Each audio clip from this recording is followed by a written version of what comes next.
Hello bachcho, let's see this question.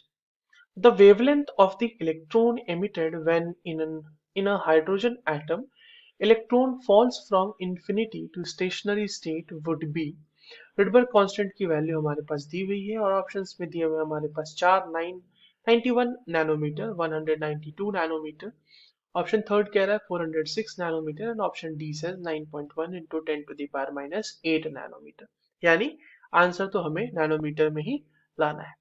चलिए इस question को सॉल्व करते हैं बच्चों, पर उससे पहले ये देखते हैं कि इस क्वेश्चन को सॉल्व करने के लिए कौन से की कॉन्सेप्ट की जानकारी हमारे पास होनी चाहिए।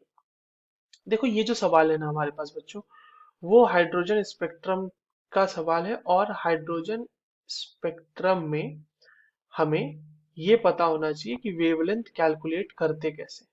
ठीक है, जो भी हमारे पास ऑब्जर्व होते हैं रेडिएशंस, उनका वेवलेंथ कैलकुलेशन कैसे किया जाता है वो देखना है। अब देखिए, अगर आपके पास किसी भी इलेक्ट्रॉन का transition n is equals to n2 से n2 एनर्जी स्टेट से n1 एनर्जी स्टेट में हो रहा है, तो उसके लिए बच्चों जो 1 अपॉन लैम्डा की वैल्यू होती है या फिर वेव नंबर की वैल्यू जो होती है वो होती है R H which is Rydberg constant into 1 upon n1 का स्क्वायर माइनस 1 अपॉन n2 का स्क्वायर। ठीक है, और क्योंकि हाइड्रोजन है तो यहाँ पे z स्क्वायर भी लिखेंगे, पर क्योंकि हाइड्रोजन है तो z की वैल्यू 1 हो जाती है और यहाँ पर इसीलिए इस टर्म को मैं नहीं लिख रहा। ठीक है, ये हाइड्रोजन के लिए हमने लिखा है हाइड्रोजन स्पेक्ट्रम में। अब आइए सॉल्व करते हैं बच्चों इसको। देखिए कहा जा रहा है कि आपके पास जो इलेक्ट्रॉन है वो इन्फिनिटी से स्टेशनरी स्टेट में आ रहा है, यानी n2 जो है वो हमारा इन्फिनिटी वहां से एक स्टेट में आ रहा है। अब कोई स्टेट तो हमारे पास दिया नहीं गया है, और क्योंकि हमारे पास हाइड्रोजन एटम है तो हाइड्रोजन एटम के पास बच्चों सिर्फ एक इलेक्ट्रॉन होता है। और हाइड्रोजन एटम के लिए एक कन्वेंशनल एजम्पशन है कि अगर कोई इलेक्ट्रॉन का ट्रांजिशन मेंशन नहीं किया गया कि किस एनर्जी स्टेट में है, तो हम उसको अज्यूम करते हैं कि हमारे पास n इज इक्वल्स टू 1 में वो ट्रांजिशन हो रही है।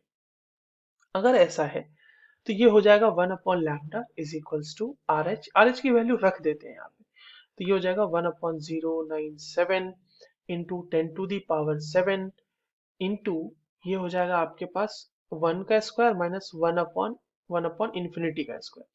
ठीक है, तो ये जो 1 अपॉन इन्फिनिटी का स्क्वायर है ये वैल्यू तो जीरो हो गई, और ये आपके पास मीटर इनवर्स में आ रही है अभी ये वैल्यू, तो ये हो जाएगा 1 upon lambda is equals to 1.097 to 10 to the power 7। अब देखो ये अंदर की जो वैल्यू है वो 1 माइनस जीरो, तो ये तो इतनी ही हो जाएगी ना, तो ये आ जाएगा लैम्डा की वैल्यू यहाँ पर से आ जाएगा 1 upon 1.097 into 10 to the power 7 metre, और ये वैल्यू सॉल्व करने के बाद आती है 0.91 into 10 to the power minus 7 metre.